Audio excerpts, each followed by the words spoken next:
So both the M4 MacBook Air and the M4 MacBook Pro have been out for about 6 to 8 months now relatively, and I get the question a lot because they range between $500 to $600 in terms of the price difference, but they both come with the regular M4 chip and they both come with 16 gigs of RAM standard. So what do you get out of that $500 to $600 difference, and is it worth it for those people that want to get the MacBook Pro? This video will thoroughly answer that question and hopefully will help you make an educated decision of should you get the MacBook Air or should you get a MacBook Pro? Let's get into it. But now, if you do enjoy video comparisons like this one, definitely consider subscribing to the channel because I do have another comparison video coming out soon where I put my M4 iPad Pro up against that M4 MacBook Air. But now let's talk MacBook Air versus MacBook Pro. So now, just to preface this video, I will be talking about the baseline versions of each of these computers. Right now they retail, the MacBook Air is $999 directly from Apple, and that gets you the M4 chip with 16 gigs of RAM and 256 gigs of internal storage. And then you have the baseline level of the M4 MacBook Pro that from Apple does cost around $1599, and you do get the M4 chip as well, the same 16 gigs of RAM, but you do get that 512 gigs of internal storage as the baseline. But again, that's a $600 difference, and we're here to answer the question of, is that difference in $600 worth it to upgrade to a MacBook Pro? But another reason why I wanted to make this video is because both of these computers on Amazon are at all-time lows. I'm talking about $799 for the entry-level MacBook Air, which is absolutely insane. It's blasphemy that that amazing computer, which we'll touch on a little bit more in a second, is $799. So if you are in the market for a computer, now is one of the best times to do so. And then that MacBook Pro, making this decision even tougher, starts at $1299 directly from Amazon. So again, we're going to see exactly which one is going to be the best for you, but let's start off with the design and portability, because for the most part, these look relatively the same. One of them does have that 13.6-inch display, which is the MacBook Air, and then you have the 14-inch size from the MacBook Pro. So in terms of the weight and the design for the MacBook Air, you're dealing with about 2.7 pounds again for the 13-inch entry-level one, and it is relatively thinner and lighter weight, and again, it's also a silent machine because there's no fan inside the MacBook Air, so you will not hear any fan kick on. And then when it comes to the color options, you do get 4 color options on the MacBook Air. You get the sky blue, the starlight, the silver, and the midnight being my personal favorite color, although the new sky blue of the M4 MacBook Air is a beautiful color. And then when it comes to the design of the 14-inch MacBook Pro, again, visually they look pretty identical for the most part. They both are kind of that boxy design, the squared off design. They got rid of that taper design that the M1 MacBook Air had, and now they all kind of follow the same look and design language from the MacBook Air all the way to the 16-inch MacBook Pro. But the MacBook Pro is a little bit heavier. It's 3.4 pounds, and it is a little thicker because it does have the active cooling and it has the fan in there, and the battery is also a little bit bigger. In terms of color options, you only get 2. You get the space black as well as the silver option. I like the space black version. It looks a little cleaner, but again, that's purely subjective. But if you're looking for pure portability and you just want the lightest weight one, then yes, the MacBook Air will be relatively lighter, but again, it's not nearly as drastic as it used to be in my opinion. Maybe by weight it is the same compared to the M1 MacBook Air, but visually, that taper that you used to get with the MacBook Air made it seem a lot thinner and lighter versus now, it just feels like a little bit of a shrunken down MacBook Pro, which isn't a bad or a good thing. This is something that Apple did from a design language standpoint where you don't really feel the weight difference as much in my opinion, although like I said, it is lighter and thinner if you go with the MacBook Air. So now let's get into the performance aspect of both of these computers, because surely the $500 to $600 difference, you're paying for better performance, right? You'd be surprised that the performance isn't actually what you're really paying for. While you do get some performance, and I'll put up some Geekbench numbers, for example, on the single core side, you'll get up to probably 3800 score on the MacBook Air, and probably a higher 3800, like 3860 on single core with the MacBook Pro, because they are essentially using the same chip. When you get to multi-core usage, you do get to almost 15,000 on the MacBook Air, about 14,900, and then on the MacBook Pro, you get about 15,300, which again, is about a 5% difference, if that, on that multi-core.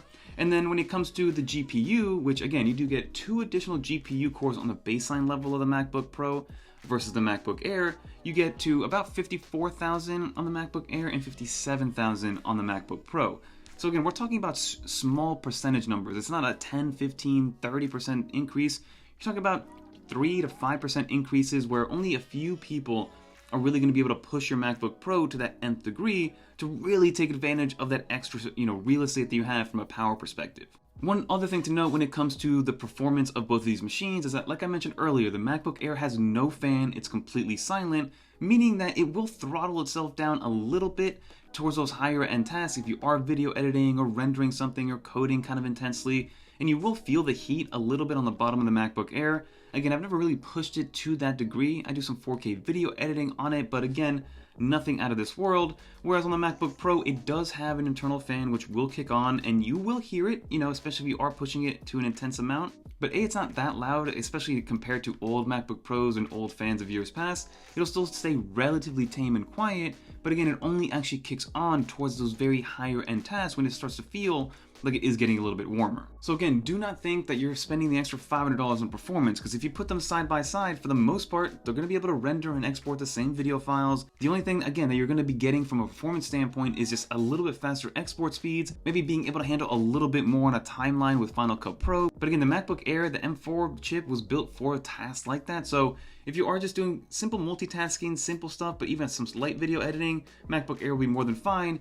And if you need a little bit more, and I'm talking about the slightest bit more, then sure, the MacBook Pro will be worth it to you. But at that point, I would suggest, hey, go get yourself an M4 Pro MacBook Pro, and don't even think about the M4 MacBook Pro. That's why this is for a very specific person. It's for the person that does some light stuff, maybe some light video editing, some light work, but it's mostly they're in Slack, they're in email, they're multitasking a bunch of windows, and just kind of has that workflow, and they maybe want to get a little bit more than a MacBook Air, but don't need the M4 Pro chip that would be in a MacBook Pro. Maybe this M4 MacBook Pro is the way to go for that person. But let's continue on to see exactly what you are paying for, because like we just learned, it's not really the performance that you're paying for.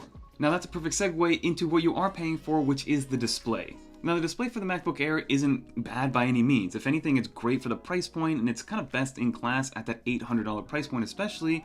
You are getting either a 13.6 or 15.3 inch display, but we're dealing mostly with a 13.6 inch at that $799 price point on Amazon. 500 nits of brightness, P3 color gamut, true tone, 60 Hz refresh rate, but it's a normal panel. It's nothing crazy, it's not a ProMotion display, it doesn't have a higher pixel density or anything like that. The MacBook Pro, this is where you're actually spending your money. The MacBook Pro display is second to none. You're dealing with a 14.2 inch Liquid Retina XDR mini LED display. That display was the same display that was in the M1 and M2 iPad Pros, which were amazing displays at their own right. The mini LED just lets you get very deep blacks. It also has 1,000 nits of brightness, so twice the nits of brightness that you would get from a MacBook Air, and it also peaks at 1600 nits when you are viewing HDR content, which is something that the MacBook Air doesn't support whatsoever. And then you also get a 120 Hz ProMotion display, which aside from the iPad Pro is the only other display in Apple's entire ecosystem that gives you 120 Hz ProMotion.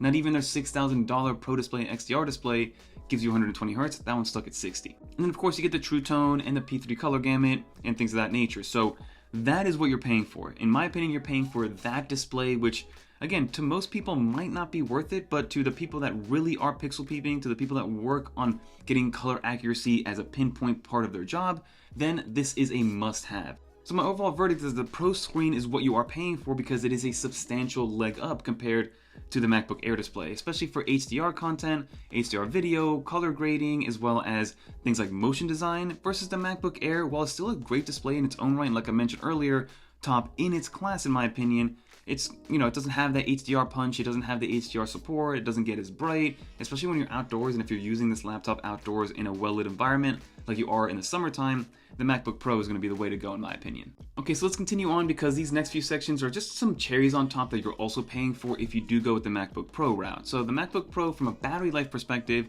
will beat out the MacBook Air. The MacBook Air is still very efficient and gets you 18 hours of playback video time that Apple kind of touts on their website, but the MacBook Pro gets you 22 hours on that same unit of measure, which is going to be that video playback time. So you will get more, especially if you are just doing some Safari browsing, if you're just on Slack all day, on Microsoft Teams, the occasional Zoom call, maybe a video playing in the background. The MacBook Pro battery is just going to last longer. And then in that same light, in the box, you do get a 70-watt charging brick, you get the MagSafe power, it'll charge faster as well, versus a 35-watt brick that you get on the MacBook Air, albeit still the same MagSafe connector, and again, both of these still charge via USB-C. So for me, actually, I've never even taken that MagSafe charger out of the box because I just don't use it, but I do want people to know that they charge with the MagSafe, that it comes with it, as well as through USB-C. One brings a 35-watt brick, the other one brings a 70-watt brick. And then you're also paying for the port selection. Of course, the MacBook Air is all about simplicity, so they only have 2 USB-C ports. You have a headphone jack, and then of course your MagSafe port for charging. And they are USB 4-speed, so they're still plenty fast if you are using a MacBook Air. But on the MacBook Pro, they brought back all the Pro-level I/O that most people grew accustomed to before Apple removed them all in that weird kind of 5-year stint where they did remove everything. But you do get 3 Thunderbolt 4 ports, which is going to be faster than what you get on the MacBook Air. You also get an HDMI port. You get an SD card slot, which with an adapter can also be a micro SD card slot. You get the same MagSafe 3, and you get the headphone jack. So you do get an additional Thunderbolt 4 port. You also get, like I said, the SD card reader and HDMI out, which is something that a lot of people in this world use on a daily basis. Versus with the MacBook Air, if you are in need of any of those other ports, you're gonna have to get yourself some sort of USB-C hub, which will just add to the cost. There are some cheaper ones, but about $50 is where I put the value of a decent USB-C hub for somebody that does want to add one to their MacBook Air. And then you're also paying for much better speakers. I'm not one to play music out loud too often, especially not at high volumes. So for me, this isn't a huge deal, but the MacBook Pro speakers have no business being as good as they actually are. You get a 6-speaker system that's louder, clear, and gives you a much deeper bass because it is a bigger chassis compared to the MacBook Air. And the MacBook Air, they're good stereo speakers, but again, nothing compared to what you get out of the MacBook Pro. Very similar to iPad Air versus iPad Pro, where the speakers on the iPad Pro are absolutely magical. So these are my 2 scenarios that I'm going to build for you if you are thinking about getting either of these computers. So if you are somebody that wants to get a MacBook Pro or a MacBook Air, I say go with the MacBook Air if you're a student or just somebody who's a writer as well, or maybe you're getting your first professional job in kind of maybe the sales or business space, maybe tech sales or something like that. If you're somebody that does office work, like I said, Zoom calls, Google Docs, you're in the web a lot of web applications, you do the occasional maybe side video edit for a side business, the MacBook Air will be able to handle that with no real problems whatsoever, especially with iMovie or a Final Cut Pro. Also, if you're prioritizing pricing, of course, the MacBook Air is going to be the way to go, and then some additional portability. Not that the MacBook Pro is not portable, because it definitely is, but again, like I mentioned, it is lighter weight, it's a little bit thinner, and it doesn't have that fan, so you won't be interrupting anybody with a fan kicking on or interrupting yourself. And then if you are somebody that just really wants a sky blue or a starlight, or you like the midnight color of the MacBook Air, you do get more color options, of course, which is usually the case with Apple. The cheaper product or the budget-friendly product usually has more color options, whereas the pro-level products have the more boring colors, in my opinion. But now, who are you if you want the MacBook Pro? This is for somebody who is kind of in the video editing and kind of photo editing world. But again, I'm saying that with a caveat because, like I mentioned, from a performance standpoint, the MacBook Air will be able to handle all of that, but it's just the display. The display is what gives you the much better color accuracy, it gives you the better replication of what those colors are going to look like, and if that is how you make your money, then that's going to be extremely important to you, so spending the extra $500 for a much better display is warranted in this situation, in my opinion. And if you are somebody who is working in DevTools and something like Logic Pro or some 3D apps, the extra 2 GPU cores might be able to give you a little bit more. But again, if you are that person, then maybe get an M4 Pro MacBook Pro, not the regular M4 MacBook Pro. And of course, if you want the peace of mind of having some additional ports like the SD card slot, the HDMI port, Thunderbolt 4 speeds, then that's going to be another added bonus that you are spending the extra $500 on when it comes to the MacBook Pro. Because outside of that, even the Wi-Fi card and the Bluetooth 5.3 is exactly the same. One other thing to note, especially for comparison and pricing sake, is that the MacBook Air is 256 gigs of internal storage versus 512 on the MacBook Pro, and if you do compare apples to apples and go with 512 on the MacBook Air, that adds an additional $200 to the baseline price, so that is something to take into consideration as well, that you are getting twice the amount of internal storage for the price that you're paying at $1299 for the MacBook Pro via Amazon. So to round this off, what you're getting for the additional $500 to $600 on the MacBook Pro is you're getting a much better display with XDR with 120Hz ProMotion, you're getting more ports with the HDMI and SD card slots and the additional Thunderbolt 4 port, you're getting better speakers, you're getting a little bit better GPU, but we've learned that that isn't really the differentiator when it comes to this purchasing decision. You get a larger SSD base configuration with the ability to go up to 8 terabytes on the Pro model versus only up to 2 terabytes on the Air model. You get some active cooling in there, and to some people that does add up to the $500 and it does make it worth it to get a MacBook Pro. I actually think it is worth it to get the MacBook Pro if you are that type of person. If you aren't going to do some heavy workloads on the video editing side, working with 8K or doing huge file systems and things like that, and dealing with huge projects, and you just want something that's kind of a better version of what you have on the MacBook Air side, $1299 for a MacBook Pro, the M4 version, 16 gigs of RAM, 512 gigs internal storage.